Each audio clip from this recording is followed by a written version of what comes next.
अस्सलाम वालेकुम जी, सुबह बखैर, क्या हाल चाल। आप देख रहे हैं प्रोग्राम जिसे हम कहते हैं गुड मॉर्निंग पब्लिक, और पब्लिक मुझे कहती है सुहाफिल। और गुड मॉर्निंग पब्लिक की पूरी टीम की तरफ से आपको आज का दिन यानी जुम्मे का दिन बहुत मुबारक हो। होपफुली कि आपका वीक बेहतरीन गुजरा होगा। हमसे आपकी मुलाकात तो रोज़ होती है, लेकिन ये मुलाकात अधूरी होती है अनटिल अनलेस हम इस्लामाबाद ना जाएँ। तो हरमीत पाजी को भी शो में शामिल कर लेते हैं। अस्सलाम वालेकुम हरमीत सिंह, कैसे हैं आप? Good morning from Lahore studio. जी वालेकुम सलाम, सत श्री अकाल, गुड मॉर्निंग। वैसे सुबह जुमे का दिन आता है ना, तो आपका चेहरा देखने लायक होता है, बड़ा खिला खिला, बड़ा रिलैक्स। और फिर पता होता है कि 12 बजे के बाद छुट्टी करके रिलैक्स होना है। लेकिन बहरहाल आपकी बात दुरुस्त भी है, थोड़ा सा रिलैक्स होना भी चाहिए। 2 दिन की छुट्टी है या 1 दिन की छुट्टी है, जब भी टाइम मिलता है, क्योंकि उम्र भर तो काम करना है जब तक आप की ज़िंदगी है। तो ऐसे में अगर हल्का फुल्का ब्रेक लग जाए तो ज़िंदगी थोड़ी सी दोबारा स्मूथ होकर दोबारा वापस जब आप आते हैं तो एक नए सिले से शुरू करते हैं, उसका एक अलग मज़ा भी होता है। It's okay to take a break. इसलिए मैं हमेशा जब मेरे से लोग मिलते हैं या ऑन स्क्रीन मैं आती हूँ तो मैं हमेशा ये कहती हूँ, भाई इट्स ओके अगर आप ब्रेक लेना चाहते हैं तो इस बारे में सोचें ना, जस्ट टेक इट। क्योंकि उसके बाद जिस कम बैक से आप आते हैं ना वापस काम पे, छुट्टियों के दौरान काम की, पैसे की और हर चीज़ की आपको बड़ी कदर हो जाती है।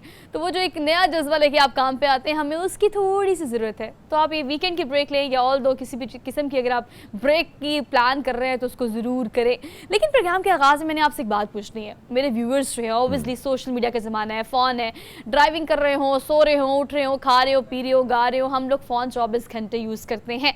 लेकिन एक चीज़ जो बड़ा कम हो गई है देखने में और सुनने में, पहले गाड़ियों में आपको पता है हरमीत पाजी, सुबह ट्रैवल करो या शाम को ट्रैवल करो तो रेडियो बड़ा लगता होता था। लेकिन अब जो है ना वो रेडियो सुनना कम हो गया है। मैं आपको आज ही सजेस्ट करती हूँ कि आज से अपनी गाड़ियों में, अपने फ़ोन्स में रेडियो सुनना शुरू कर दें, क्योंकि अब आपको रेडियो के पैसे देने पड़ेंगे। मैं आपको बिजली के बिल्स की जो पीक आवर्स की बात पिछले 2-3 दिन से सोशल मीडिया पे ट्रोलिंग हो रही थी ना, कि अब तो 5 से 11 बजे तक पीक आवर्स है, जो कि पहले 1 घंटा मजीद पहले 6 से 10 से अब 5 से 11 कर दिए हैं ऑल दो। लेकिन ये बिजली के बिल्स में अब पहले सिर्फ टीवी और उसके बाद रेडियो के पैसे यानी टैक्स के तौर पर आपसे लिए जाएंगे। और अगर नेपरा की हम बात करें तो हरमीत बाजी आपको पता है IMF के जो भी मुआहदे हैं उसके मुताबिक जो भी शराइत थी उसको पूरा करने के लिए अब जो है वो 4.96 रुपये फ़ी यूनिट का इजाफा किया गया है। साथ ये 2 चीज़ें तो भाई अगर पैसे देंगे ना तो सोहब, आपने दुरुस्त फरमाया। मैंने रेडियो में 2 साल तक काम किया और रेडियो पाकिस्तान में काम किया है और उस बिल्डिंग में काम किया और उस काम को देखा भी है कि कैसे काम किया जाता है। और ये जितने सरकारी लोग बाबे बैठे हैं उधर, वो क्या करते हैं, ये सारी चीजें मैंने बड़े करीब से देखी। और फिर जब मैं शो करता था तो मुझे सियाचिन के इलाकों से, जहाँ पे हमारे जवान जो है, या वजिस्तान या इन इलाकों से जो हमारे फौजी भाई हैं, उनकी कॉल्स आती थी और उनको कोई ना कोई गाना हम डेडिकेट करते। बाकी तो अल्लाह ही हाफिज था। लेकिन बहरहाल अगर मैं रेडियो की बात करूं, एक बहुत बड़ी बिल्डिंग बनाई है और उस बिल्डिंग में आप देखें कि अंग्रेजों के ज़माने के बाबे बैठे हुए हैं, कख काम वो करते नहीं है। चाय का एक सीजन लगा होता है, चाय पी जाती है, गिबतें की जाती है, ये सारी चीज़ें मैं खुद देख के आया हूँ। फिर वहाँ पे एक FM है, उसकी कोई वर्थ ही नहीं है, यानी उसकी कोई इनकम ही नहीं है, ना कोई वो इनकम जनरेट कर रहा है। और सिफारशी इतने ज्यादा प्रोड्यूसर भर्ती किए गए। अब नून लीग की हुकूमत आई है तो फिर मरियम नवाज औरंगजेब साहब के अपने सिफारशी, अपने लाखों के लोग वहां पे काम कर रहे हैं। इसी तरह PTI के दौर में बहुत ज्यादा भर्ती हुई है। उससे कबल जो है पीपल्स पार्टी के बहुत सारे मुलाजिमीन वहां पे होंगे। अच्छा, इनके जो है ड्यूटी टाइमिंग बड़े अजीब से होते हैं। आते हैं, बस आके 1 घंटा ड्यूटी कर ली, फिर भाई गायब वो, और किसी और डिपार्टमेंट में भी उसकी जॉब होगी। तो ये रेडियो पाकिस्तान की हकीकत है। और एक बहुत बड़ी बिल्डिंग बना के, ये मुझे समझ नहीं आती कि इस बिल्डिंग को किसी गेस्ट हाउस में तब्दील करते, किसी बड़े होटल में तब्दील करते। छोटा सा FM आजकल चलता कितना है, इतना हमारा जितना स्टूडियो, इतनी अगर जगह बनाते तो और कम से कम ज्यादा नहीं तो 50 लोगों को रख लेते तो ये रेडियो पाकिस्तान का सिलसिला इसी तरह चल सकता था। इसी तरह PTV की मैं बात करूँ, 35 रुपये हमसे लिए जाते हैं। PTV जिसका मयार आपने ड्रामों का भी देखा है, जो प्रोग्राम का मयार भी आपने देखा है। अच्छा, PTV की मैं बात करूं तो PTV में इस वक्त जो है एक प्रोग्राम के लिए 20-20, 22-22 लोग रखे होंगे, जिनको कख नहीं पता होता कि प्रोडक्शन क्या चीज है, स्क्रिप्ट राइटिंग क्या चीज है, क्या किस तरह के एंकर को क्या डिलीवर बोलना क्या है, क्या उसको बताना है, ये कुछ भी नहीं मालूम। लेकिन सबको बड़ी आसानी से जॉब मिल जाती है। एक ही सिफारिश है, वज़ीर इत्तलात से जाके करो और जाके बड़ी आसानी से लाइव एग्जांपल पता है क्या है। आपने रेडियो पाकिस्तान की बात की, अगर हम लाहौर लक्ष्मी चौक की बात करें तो आपको पता है कि PTV का एक ऑफिस यहाँ मौजूद है, साथ ही रेडियो पाकिस्तान का ऑफिस भी है।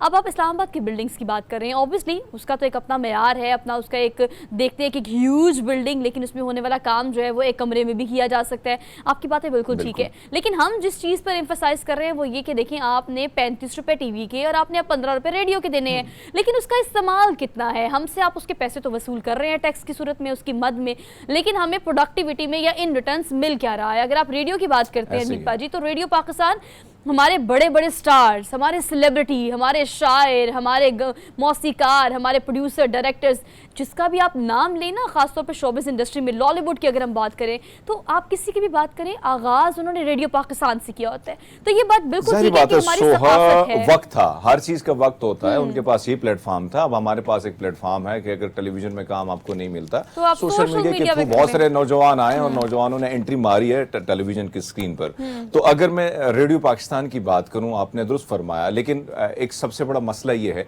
कि रेडियो पाकिस्तान को सुना जाता था, लेकिन फिर जब, क्योंकि इसमें को आप डिनाई नहीं कर सकते कि भारतीय सॉन्ग जो है वो आपको भी पसंद है, मुझे भी पसंद है, मेरे बुजुर्गों को भी पसंद है, सबको पसंद है। आपने उस पर कदगरे पाबंदी लगा दी तो यकीन माने पाकिस्तानी जो नसीबुल्लाह के सॉन्ग है तो कौन सुनेगा? बहुत कम लोग सुनते हैं, बहुत कम उनके फैन फॉलोइंग है। तो यही चीज है जिसको उसको भी अगर ख्याल रखा जाता तो मेरे ख्याल में कहीं ना कहीं इनकम जनरेट की जा सकती है। हरमीत, आप एक जो बात कर रहे हैं उसमें हम इस पूरे टॉपिक को कंक्लूड करते हैं इस पॉइंट पे कि आपकी एक बात बिल्कुल ठीक है कि हम स्क्रीन पर शायद इस चीज़ का क्रेडिट ले जाते हैं, और हम लेंगे भी कि गुड मॉर्निंग पब्लिक इस प्लेटफॉर्म पे हमेशा हमने वो सच्ची और खरी बातें करने की कोशिश की है जो कि आम बंदे 2 या 3 बैठे होते एक महफिल में वो डिस्कशन होती है कि अगर आपको पीटीवी में जॉब चाहिए, अगर आपको रेडियो पाकिस्तान में चाहिए, या तो आप किसी सियासतदान के रिश्तेदार होने चाहिए, या वजीरे इत्तलात से आपका कोई डायरेक्ट या इनडायरेक्ट कोई ताल्लुक होगा तो मसला ही कोई नहीं है। आप प्रोड्यूसर है तो कोई बात नहीं, आपको कुछ नहीं आता, आपको जॉब मिल जाएगी।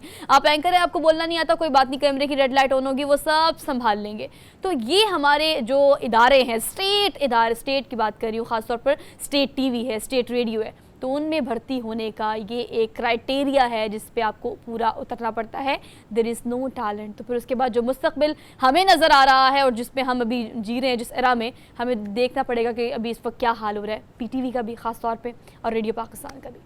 हम आगे बढ़ते हैं, अगली खबर आपसे शेयर करनी है। अच्छी खबर भी है, कल हमने आपको पता है एशिया कप 2023 के बारे में बात की थी, और हम बड़े ऑब्वियसली कल एक विक्ट्री भी हमारे सामने आई, और उसके बाद हम काफ़ी पॉजिटिवली इंतज़ार कर रहे हैं होस्ट करने का। अगर लाहौर में अगर कुछ मैच होंगे, और उसके अलावा एक जो मुल्तान में 31 या 30 अगस्त को जो स्केजुलाइज किया गया है।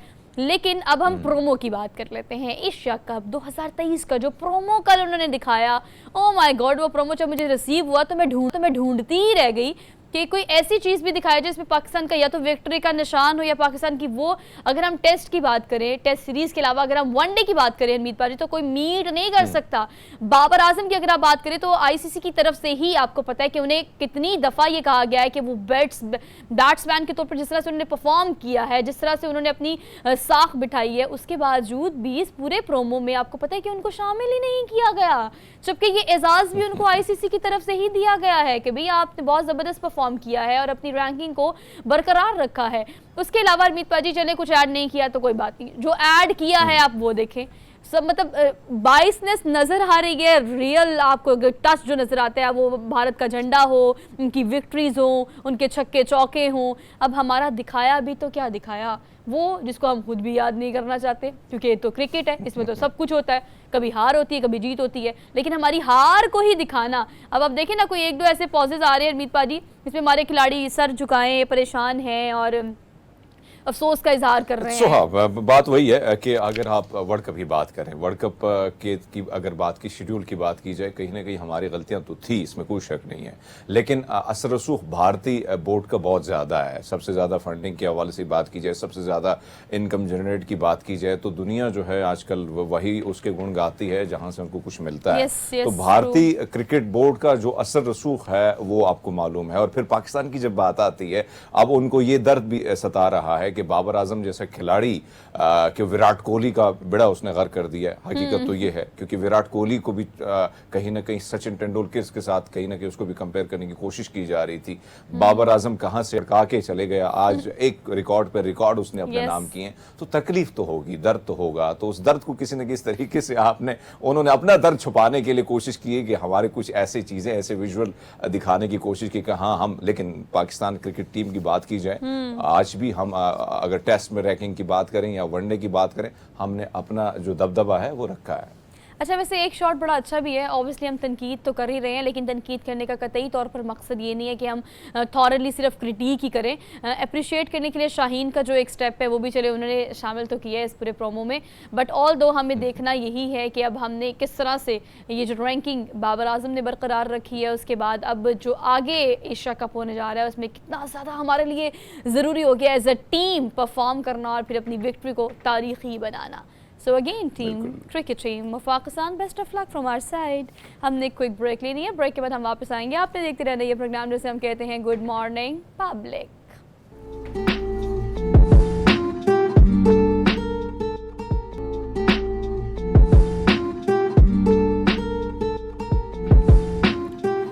Welcome back after the break. एक बार फिर से आपको हम कहते हैं खुशामदीद गुड मॉर्निंग पब्लिक में। और अब टाइम हुआ चाहता है डेली डोज का, क्योंकि डेली डोज का ये सेगमेंट हमारी टीम की कोशिश होती है आपको सुबह सुबह एंटरटेन करके हैरान भी करने की।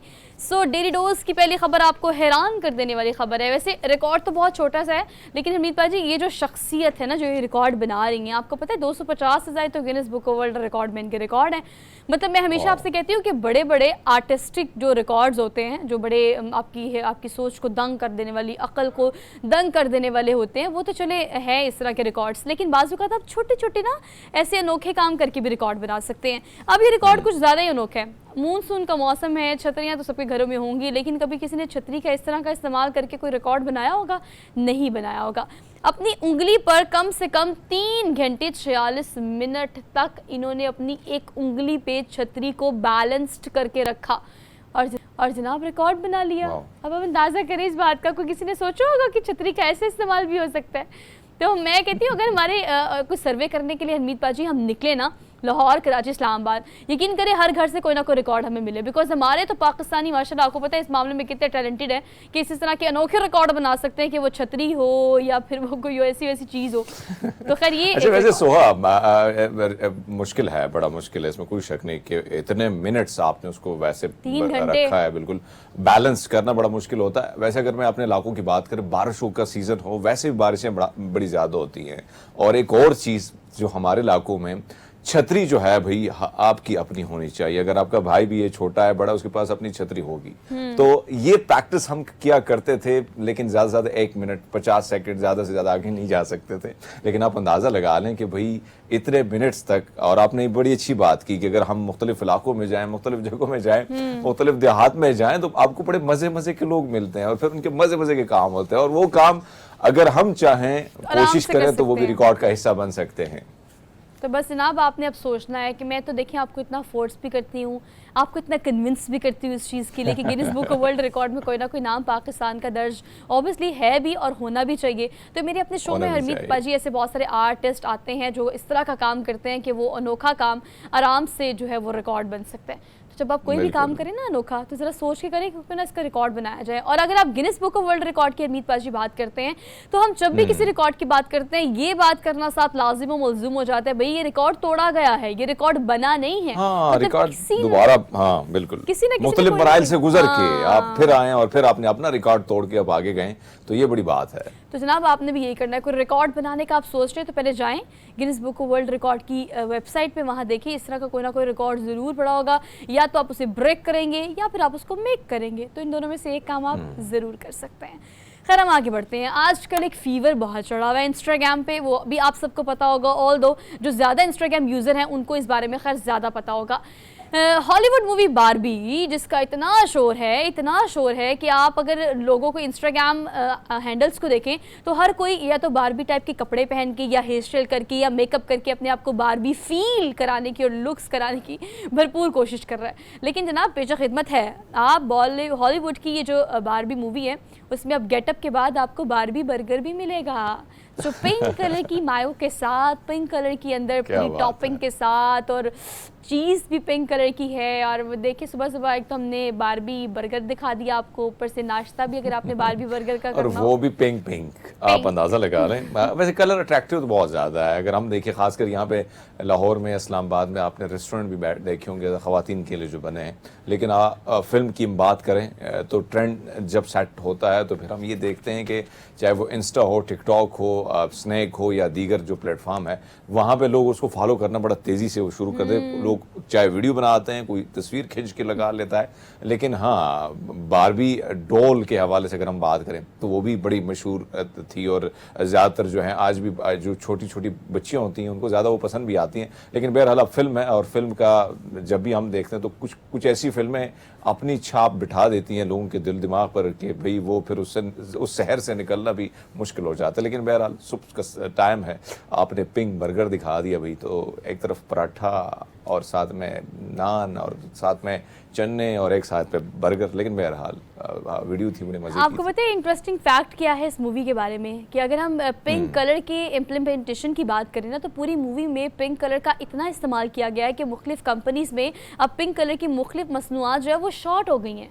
मतलब अगर डायरेक्शन और प्रोडक्शन की बात की जाए तो उन्होंने पिंक कॉस्ट्यूम से लेके, पिंक घर से लेके, pink shoes, pink walls, pink आपकी जो जो चीज़ें, जो जो आलात इस्तेमाल पूरी पिंकी पिंकी है। एग्जैक्टली। तो आप इसको देखें, और ऊपर से आपको ये भी बता देते हैं कि रवा हफ्ते के आखिर में कहा जा रहा है कि इसको बाकायदा तौर पर रिलीज कर दिया जाएगा। तो इसका फीवर, इसका प्रीमियर, इसका red carpet, sorry pink carpet अब इस वक्त ज़ोरों शोरों से जो है वो जारी है बरतानिया में, और लोग इसको बहुत ज़्यादा इंजॉय भी कर रहे हैं।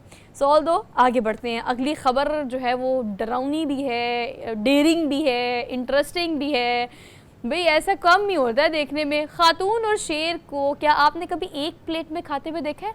अच्छा, वो शेर तो खा ही रहा है, लेकिन वो कम शेरनी नहीं है जो साथ बैठी हुई है, क्योंकि जिस तरह से वो एक प्लेट में खाना शेयर कर रही है, मोहब्बत का, उनसियत का, इत्तेफाक का मुजाहरा तो वो कर ही ले रही, लेकिन जितनी बहादुरी का मुजाहरा वो करी, मैं तो इस बात पे हैरान हो रही हूँ कि वो एक प्लेट। अच्छा, वैसे सोहा, इससे साबित हो गया कि मर्द सिर्फ औरत के सामने भीगी बिल्ली नहीं बनता, बल्कि शेर भी बन गया है और बैठ गया है। सो बहरहाल, लेकिन अच्छी है मोहब्बत की भाषा जो है। बहुत कुछ जानवरों के साथ भी आप जब मोहब्बत और प्यार से, शफकत से पेश आते हैं तो उनका रवैया भी बदल जाता है। इंसान तो इंसान है, लेकिन बहरहाल मजे की वीडियो है, और आप डेयरिंग है कि वो शेर के साथ, और ये भी कह सकती है, देख लीजिएगा ना, वीडियो भी है, मैं शेर के साथ खाना खाया मैंने। और आपको पता है ये ज़ू जो है, रॉक ज़ू इसको कहते हैं, और बेसिकली यहाँ पे जो अब ये खातून है, अब ये उनके ही इंस्टाग्राम हैंडल पे, ज़ू का जो इंस्टाग्राम हैंडल है वहाँ पे ये वीडियो शेयर की गई है, और वो कह रहे हैं कि हमें भी ऐसे मंजर कम ही देखने के लिए मिलते हैं। कि अगर आप देखें, ऑब्वियसली आपको एक डर है, खौफ है कि देखिए उसका कभी भी मूड बदल सकता है ना। एक शेर है,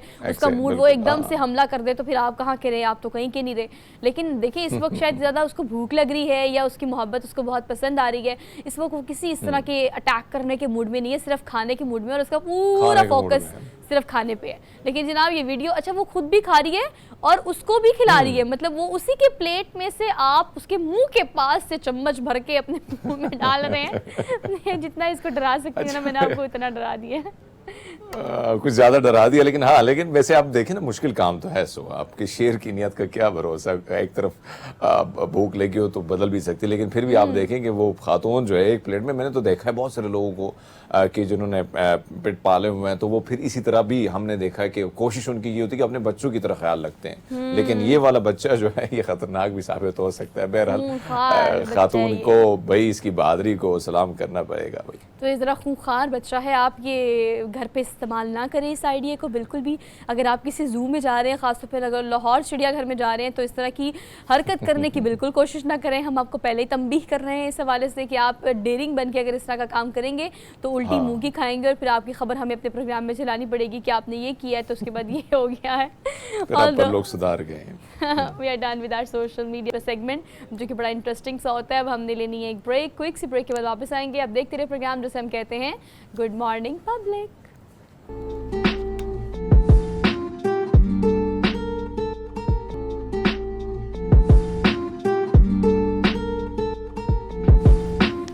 welcome back after the break. चांद पे तो हम आपको लेके जा सकते नहीं है, लेकिन चांद का एक टुकड़ा, मतलब मैं किसी फिल्म की बात नहीं कर रही, और मैं किसी फिल्म के डायलॉग की बात भी बिल्कुल नहीं कर रही कि आप जिसमें देखते हैं कि चांद का टुकड़ा और सूरज का टुकड़ा, इस तरह के डायलॉग्स नॉर्मली होते हैं अपने महबूब से मोहब्बत का इजहार करने के लिए, आप इस तरह के एडवर्ब ज़रूर इस्तेमाल करते हैं। लेकिन हमीद पाजी, कराची से ना हमारी शाइस्ता जलील है, उसने बड़ी ज़बरदस्त एक रिपोर्ट बनाई है। उस रिपोर्ट में अगर आप 1972 की बात करें तो आपको पता है एक स्पेस विजिट के दौरान चांद का एक खूबसूरत सा टुकड़ा, यानी चांद की ज़मीन का एक टुकड़ा जो है वो नवादरात याद के तौर पर किस म्यूजियम में पड़ा हुआ है, आप कैसे उसको देख सकते हैं, इसके लिए आपको ये रिपोर्ट देखनी पड़ेगी। तो रिपोर्ट देख के आप वापस हैं, डिस्कशन को कंटिन्यू करते हैं। Just have a look on this report. Karachi के नेशनल म्यूजियम की तारीखी इमारत में एक ऐसी नायाब शय भी मौजूद है जिसे देखकर एक पल में यकीन करना मुश्किल होता है। यह है चांद का टुकड़ा।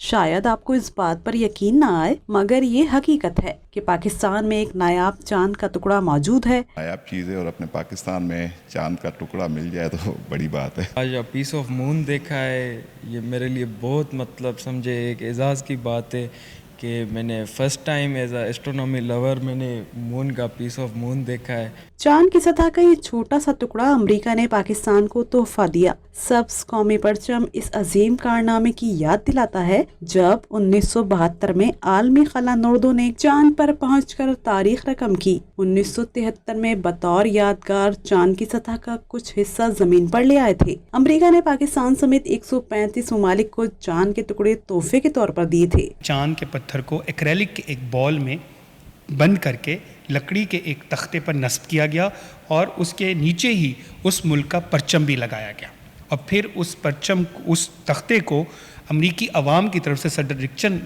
निक्सन ने मुतलका मुल्क के बड़े जो भी जिम्मेदार थे उसके हवाले किया। ग्रे रंग का ये चांद का टुकड़ा म्यूजियम आने वाले शहरियों और तलबा के लिए दिलचस्पी का बायस और काबिल फख्र हैसियत रखता है।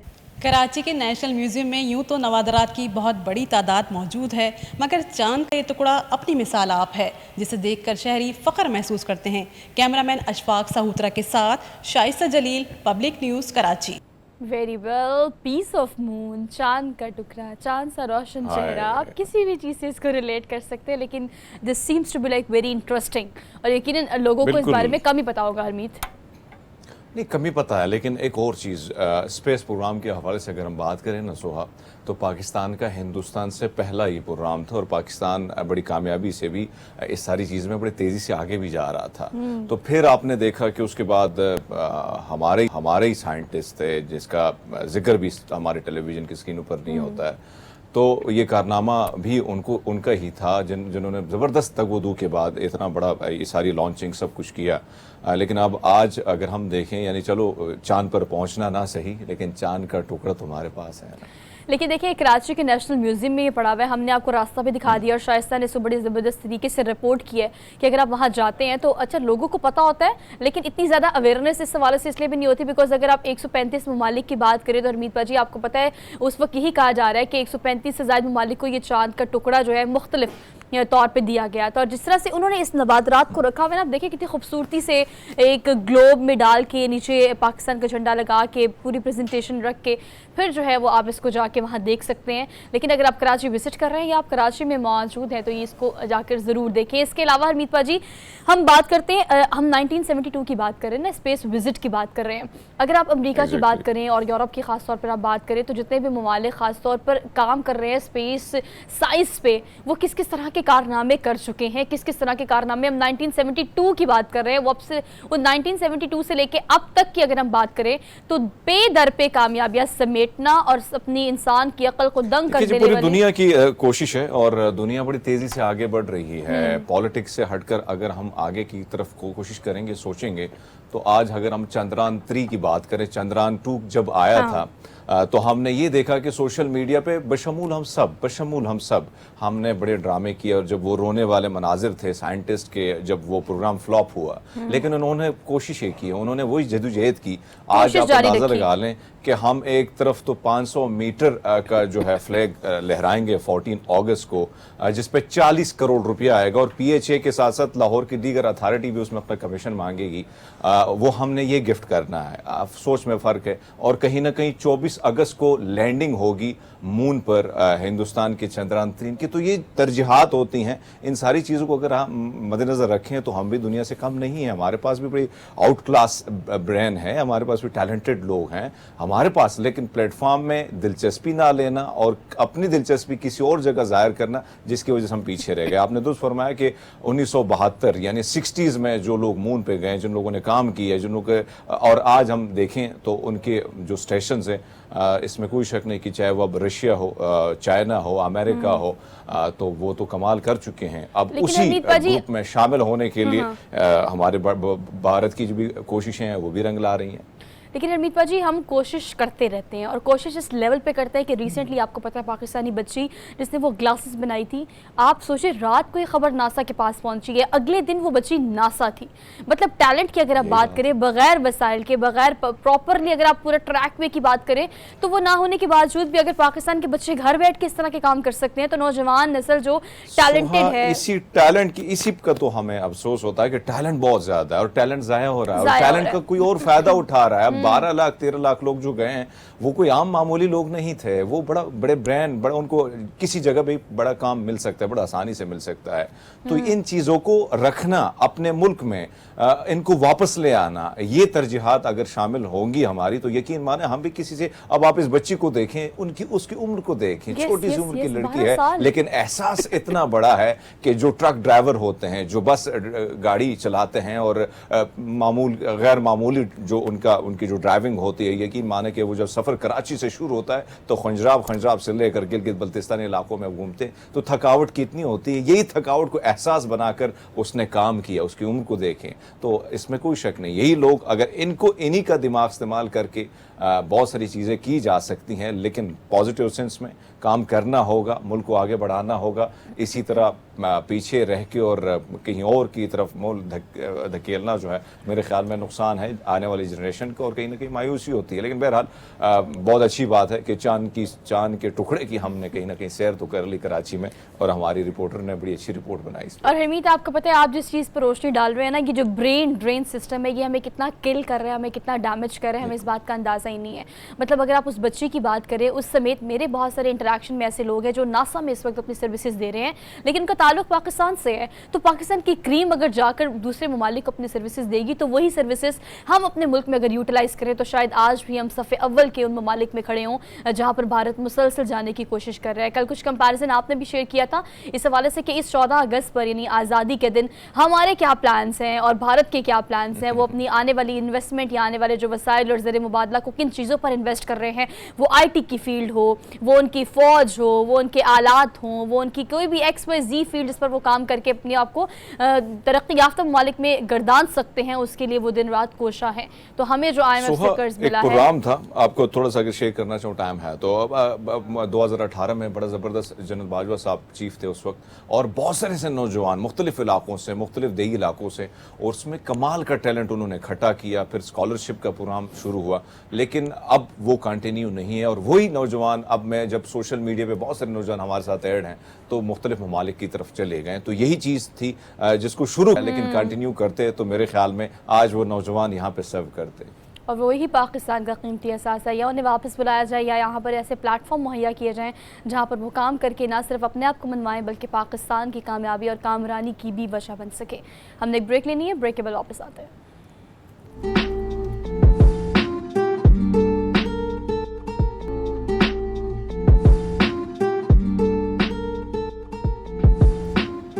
Welcome back after the break. So basically we are in the second hour of the show. पिछले चंद सालों में देखने में ये आया है कि पब्लिक ट्रांसपोर्ट या इंफ्रास्ट्रक्चर इतना बेहतरीन ना होने की वजह से हरमीत बाइक चलाने वालों की तादाद बहुत ज़्यादा हो गई है। क्योंकि अगर आप ऑरेंज ट्रेन की बात करें, मेट्रो की बात करें, आप ये तमाम स्पीडों की बात करें, हाँ ये एक सिटी से सिटी तक या एक एरिया से दूसरे एरिया तक तो ज़रूर चलती हैं, लेकिन ये पब्लिक ट्रांसपोर्ट का इंफ्रास्ट्रक्चर या ये पूरा पाथवे इतना क्लियर और फैसिलिटेटेड ना होने की वजह से ज़्यादातर लोग इंट्रा जो आपका एरिया होता है उसके लिए बाइक का इस्तेमाल करते हैं। लेकिन बढ़ती हुई बाइक की तादाद जो है वो हादसात को भी बढ़ा रही है। हर साल हज़ारों नहीं लाखों की तादाद में नौजवान जो है वो हेड इंजरी का शिकार होते हैं और साथ साथ अपनी जान की बाजी भी हार जाते हैं। तो ये जो तादाद हर रोज़ बढ़ती चली जा रही है, इसके लिए अगर हम CTO लाहौर की बात करें, CTO इस्लामाबाद कराची की बात करें या महकमा जात की बात करें, तो मुख्तलिफ कंसर्न डिपार्टमेंट इस हवाले से एक्टिवली पार्टिसिपेट करते हैं। लेकिन उसके बावजूद भी शहरियों को इस हवाले से रेगुलेट करना कि खुदारा आप पैसेंजर हैं या आप बाइक चला रहे हैं, हेलमेट का इस्तेमाल आपकी जान की हिफाजत के लिए है, वो किसी भी ट्रैफिक पुलिस वाले के लिए नहीं है। लेकिन खैर ये नहीं किया जाता, कुछ ऐसे रूल्स बनाए गए, आपको याद होगा कि हेलमेट पहनेंगे तो पेट्रोल मिलेगा, नहीं मिलेगा, इस तरह की बहुत सारी चीज़ें करने की कोशिश की गई। लेकिन हरमीत फिर भी ये तादाद बाइक चलाने वालों की एक्सीडेंट अगर हम देखें, जब तक बहुत सारी चीज़ों पर अमल दरामद नहीं होता ना, तो पहले आपने देखा कि एक मुहिम शुरू होगी इस्लामाबाद में पहले शुरू, फिर दीगर शहरों में कि पेट्रोल नहीं दिया जाएगा, और वो बड़ी सख्ती से अभी मैं देखता हूँ कि इस्लामाबाद की शाहराहों पे अगर आप गुजरते हैं तो हेलमेट लाजिम है। लेकिन अगर हम दीगर शहरों की बात करें वहाँ तो कोई परवाह नहीं है। और इसके साथ साथ अगर हम देखें बाहर दुनिया में, तो हेलमेट अगर आपने नहीं पहना तो $500 जो है वो आपको थमा दिए जाते हैं, और वो आपने पे करने हैं, हर हाल में पे करने हैं। यहाँ पे अगर थोड़ा बहुत, यहाँ पे तो मुझे कभी कभी मैं सोचता हूँ कि मैं को वीडियो भी बना के भेज दूँ कि हमारे जो पुलिस एहलकार होते हैं, ट्रैफिक के या आम पुलिस, उन्होंने भी हेलमेट नहीं पहने होते हैं। सो बहरहाल ये शुरुआत अपने आप से भी करनी होगी और सख्ती बरतनी होगी। मैं एक हेलमेट की बात करूँ कि नॉर्मली अक्सर जाहिर बात है ट्रैफिक में आपने गुजरना है, किसी जगह जाना है, छोटे मोटे काम है, तो मैं नॉर्मली मैंने केस की बांधी थी और मैंने रुमाल जो होता है और उसके साथ साथ हेलमेट पहन के मैं निकल गया। अब मैं निकल गया, मेरा एक्सीडेंट हो गया बड़ा सिवियर किस्म का, और मैंने देखा कि जो हेलमेट था वो पूरा का पूरा टूट चुका था, लेकिन सर जो था वो मेरा महफूज था। तो यही वजह है कि कहीं ना कहीं आप बच जाते हैं, आपकी हेड इंजरी से आप बच जाते हैं। बहुत सारे नौजवानों को हम देखते हैं गली कूचों में जब एक्सीडेंट होता है और पहला वार सर ये होता है, क्योंकि आप पटक के नीचे गिरते हैं और सड़क पे गिरते हैं तो फिर चोटें सर पे आती हैं। तो बेटर है कि हेलमेट कितने का, आजकल तो हेलमेट की बहुत ज़्यादा जो है वैरायटी भी बहुत ज़्यादा है, प्राइस के मुताबिक हर प्राइस में आपको बड़े आसान कीमत में भी, और चाहे आप महंगा लेना चाहे उस कीमत में भी आपको मिल जाती है। लेकिन इम्प्लीमेंटेशन और ख़ुद को समझना, आप देखें ना कि फिर बहुत सारी चीज़ें हम कहते हैं कि भाई हमें नहीं मालूम इन क्या चीज़ें, लेकिन इन सारी चीज़ों को खुद समझना होगा और अपनी सेहत और अपनी ज़िंदगी का अपने ख्याल रखना है। जाहिर बात है आप ठीक हैं तो सब कुछ हो सकता है, आप नहीं है ठीक, और आपकी यही बात जो आप कर रहे हैं ना, शहरियों को यही बताना बहुत ज़्यादा ज़रूरी है कि ये आपकी जान की हिफाजत के लिए, इसमें हमारा कुछ नहीं जाता, या जो कंसर्न महकमे हैं उनका भी इस हवाले से कोई क्रेडिट नहीं है। तो आपने अपनी जान की हिफाजत खुद करनी है, तो आपको इसका खास ख्याल रखना पड़ेगा। ऑल दो हादसात की तादाद रुकने का नाम नहीं ले रही। बाइक और रोड एक्सीडेंट में जो बाइकर्स हैं उनकी तादाद, हादसे का शिकार, उनकी जाने जाना या हेड इंजरी होना, इसकी तादाद दिन ब दिन बढ़ती जा रही है। शुरू से इस अमर की ज़रूरत थी कि रेगुलेट किया जाए, लेकिन अचानक से अब देखने में ये आ रहा है कि भारी जुर्माने भी किए जा रहे हैं, सख्त इक़दाम भी लिए जा रहे हैं, जो वक्त की अहम ज़रूरत भी है। लेकिन इसी वाले से हम बात कर लेते हैं। SSP मुस्तनसर फ़िरोज़ हमारे साथ मौजूद हैं, CTO लाहौर एंड लाहौर, उनका आज के प्रोग्राम में खुशामदीद कहते हैं। अस्सलाम वालेकुम sir, thank you so much for joining us this morning. Sir कहिएगा कि शुरू से इस चीज़ की ज़रूरत तो हमें थी, लेकिन अब लाहौर में जो है वो हर साल बाइक के कितने हादसात होते हैं, अचानक से जो हमने भारी जुर्माने करना शुरू कर दिए हैं, कवानीन आयद कर दिए हैं, ये क्या इंफ्रास्ट्रक्चर है जो कि आप लोग लॉन्च करने जा रहे हैं? सबसे पहले आपने पूछा कि लाहौर में कितने हादसात होते हैं हर साल और क्यों अचानक इतने भारी जुर्मानों के साथ ये कैंपेन स्टार्ट की गई। साल 2022 में मैं ये बताता चलूँ कि 484 लोग लाहौर की सड़कों पर अपनी जान से गए, और इतने लोग कत्ल के वाक़यात में यहाँ पे अपनी जान से नहीं गए। Accident was the number 1 cause जिसकी वजह से लोग अपनी जान से गए, जिसकी वजह से हमने ये कैंपेन स्टार्ट की। इसमें 74% जो है मोटरसाइकिल राइडर्स थे जो हेड इंजरी की वजह से मौत का शिकार हुए। तो इस कैंपेन को स्टार्ट करने का मकसद ये था कि लोगों की कीमती जानों को बचाया जाए। और मुझे ये बताते हुए बड़ी खुशी महसूस हो रही है कि पहले 6 माह में, जनवरी से लेकर जून तक, जहाँ पिछले साल 263 के करीब हादसा हुए, वहाँ इस साल ये तादाद कम होकर 190 के करीब है। तो तकरीबन 69 कीमती जानों को हम बचाने में कामयाब हुए हैं शहरियों के ताउन से। और हमारी कोशिश है कि कोई एक जान भी इस वजह से गफलत या लापरवाही।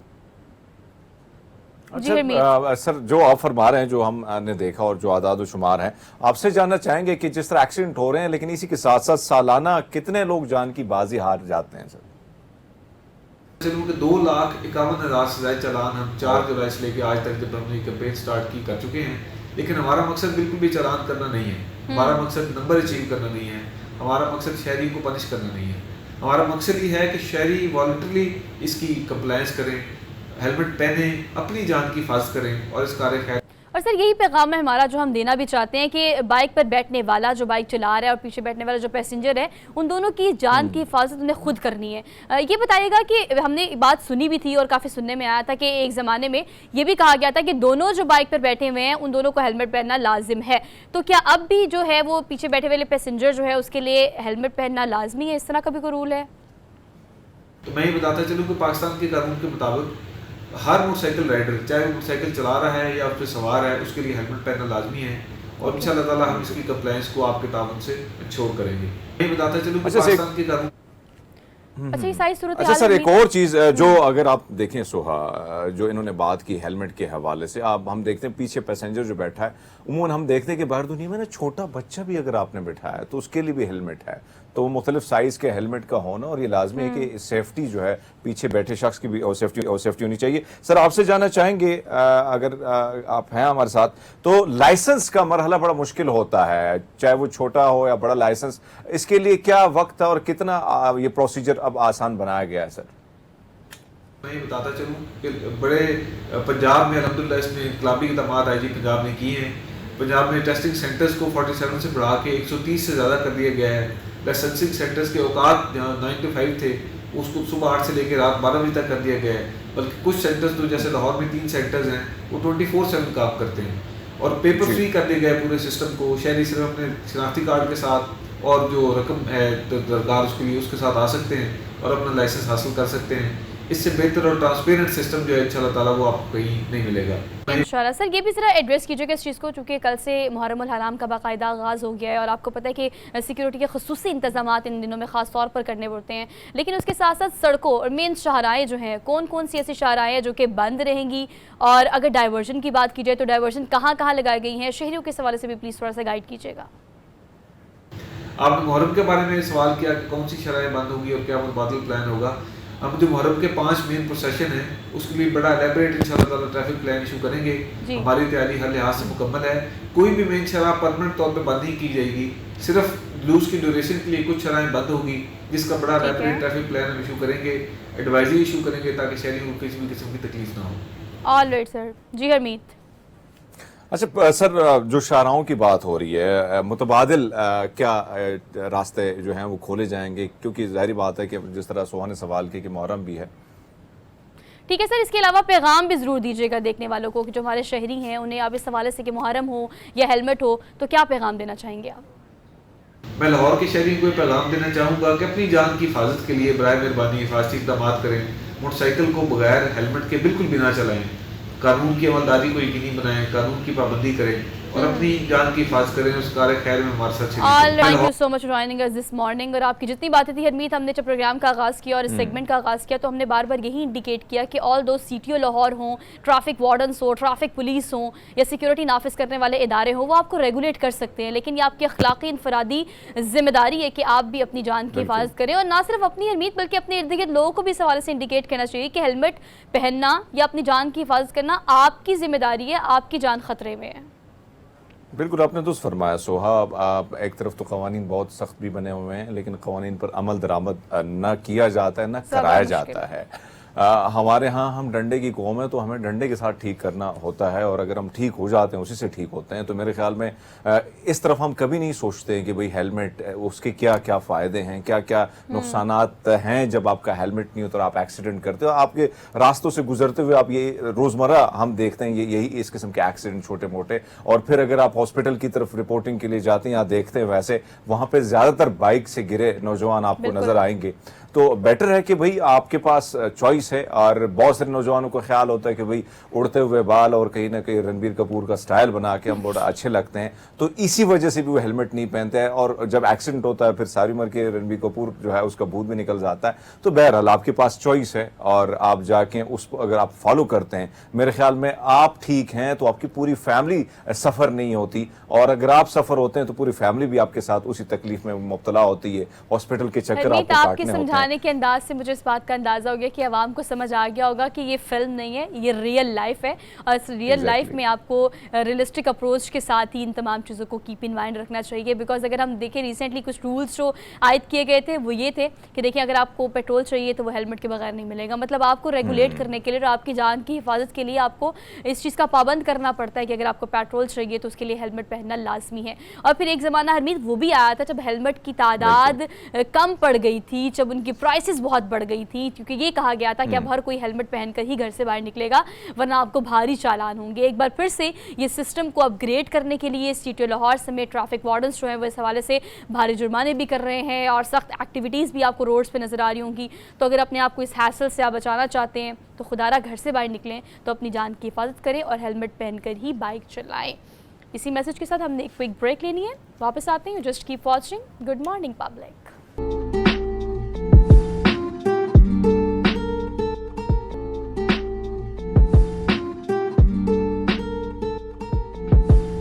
Welcome back after the break. वैसे तो दुनिया की हर चीज़ और हर चीज़ की प्रोडक्शन में बहुत सारी मेहनत दरकार होती है, लेकिन फिर भी हरमीत कुछ चीज़ें ऐसी होती हैं जिनमें कंपैरेटिवली बाकी चीज़ों से कम मेहनत लगती है। मतलब मेहमद एजेंसी का एक ऐसा फल है, वैसे तो अगर सारा साल किसानों की बात की जाए तो सीजनल फूड के लिए सारा साल आप मेहनत करते हैं और फिर उस सीज़न में उस फ्रूट को और उससे आने वाले जो आपके पैसे होते हैं उससे आप कैश करते हो। ऑब्वियसली इन पैसों के लिए इस मेहनत को पूरा साल किया जाता है ताकि अच्छी कमाई हो सके, लेकिन फिर भी कुछ फ्रूट ऐसे हैं जिन पे कम मेहनत लगती है बाकी फ्रूट्स की निस्बत। अब वो फल कौन सा है ये हमारे रिपोर्टर आपको बताएंगे। एक ज़बरदस्त सा पैकेज है, आप देखकर वापस आए फिर डिस्कशन करते हैं। कुदरत ने इस दुनिया में फलों को इंसानी खुराक के लिए पैदा किया है, जिसके लिए किसान हर साल बहुत मेहनत करते रहते हैं। लेकिन मेहमद एजेंसी का एक ऐसा फल जो बगैर मेहनत के काफ़ी मिकदार में फल देता है।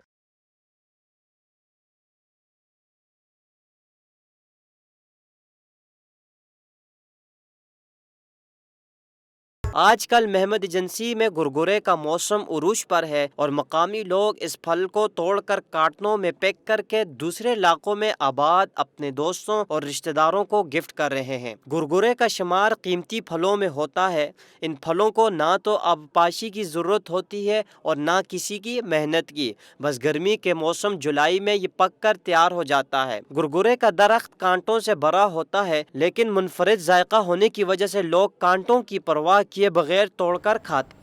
अच्छा हरमीत, कुछ फल ऐसे होते हैं आपको पता होता है कि वो एग्जिस्ट करते हैं लेकिन आपको उनका नाम कम पता होता है। अब ये गुरगुरे जो है ना इसका नाम हमने खुद भी जाना और अपनी ऑडियंस को भी बताया भाई ये। अच्छा वैसे कंपैरेटिवली बिल्कुल सही कह रहे हैं हमारे जो कॉरेस्पॉन्डेंट है जो मेहमद एजेंसी से इनका ताल्लुक है कि कंपैरेटिवली बहुत कम मेहनत लगती है, बस गर्मी पीक की हो जाए तो समझो ये फल पक के तैयार हो जाता है। सोहा ये हमारे इलाकों में बहुत ज्यादा होता है गुरगुरे, और वैसे भी अगर पुश्तो के जितने सॉन्ग्स हैं जितने गाने हैं उसमें इसका बड़ा ज्यादा, क्योंकि जो लड़कियां होती थी ना वो जाती थी मतलब वहां से, क्योंकि मुश्किल एक तो ये पौधा जो है इसमें कांटे बड़े ज्यादा होते हैं और स्वाद इसका बड़ा मजे का खट्टा मीठा स्वाद होता है। तो फिर वही लड़कियों पर बहुत सारी शायरी हुई और पुश्तो का एक मशहूर सा गाना भी है गुरगुरे टोलवमा, तो बड़ा फेमस भी है, यूट्यूब पे भी पड़ा है।